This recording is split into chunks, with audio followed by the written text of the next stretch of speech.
A gray Monday morning for sure for actually most of us. Those low clouds have taken over not just the coast, but most of our valley locations. But still, look at how calm the water is.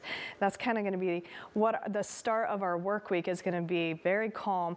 Now, we had that high pressure system that was in our area for about a week, a little over a week.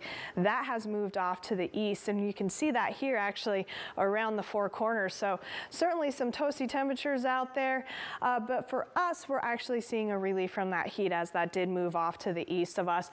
We actually have this trough low pressure and a cutoff low here. That's going to remain offshore, and that's actually going to continue to generate some low clouds in our area over the next several days. So we're going to continue to see those low clouds at least until about Wednesday before we start to see those kind of break Thursday. And we'll see the break of those low clouds because this ridge of high pressure will slightly nudge back into our area, but also that low will be lifted into the trough. So a trough that's just to the northwest. So that will help kind of clear our skies a little bit around the coast for the latter part of the week. That also means we're going to see a slight warm up Thursday and Friday before we even out through the weekend. So that's where we're headed. Now, future track doesn't like to handle our low clouds very well. We are waking up with those low clouds again for most of our valley locations. Yes, by 9 a.m. we should start to see some clearing of those low clouds. I don't think it'll be really until about 10, 11 that we start to see mostly sunny skies for those valley locations. But around the coast, it's going to take a lot to clear those low clouds. So I do think we are going to continue to see those low clouds around most of our coastal cities. Maybe a little bit of clearing on the north side of the bay near Santa Cruz, but those low clouds will fill back in very quickly as we head into sunset, despite what the future track is showing here.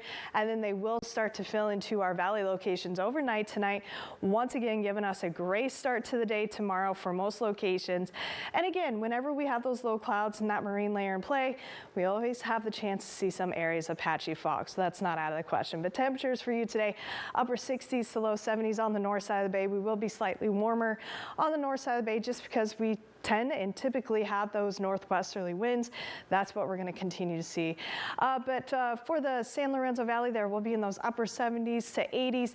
We're also going to be in those 70s and 80s for most of the Santa Cruz Mountains, mid 60s for Davenport. As we head down the coast, we're going to continue to see those temperatures mainly in those 60s today. Upper 60s for Watsonville, 70 for Salinas, 80 for Hollister. We'll be in those 80s and 90s for the Santa Clara Valley, Monterey Peninsula.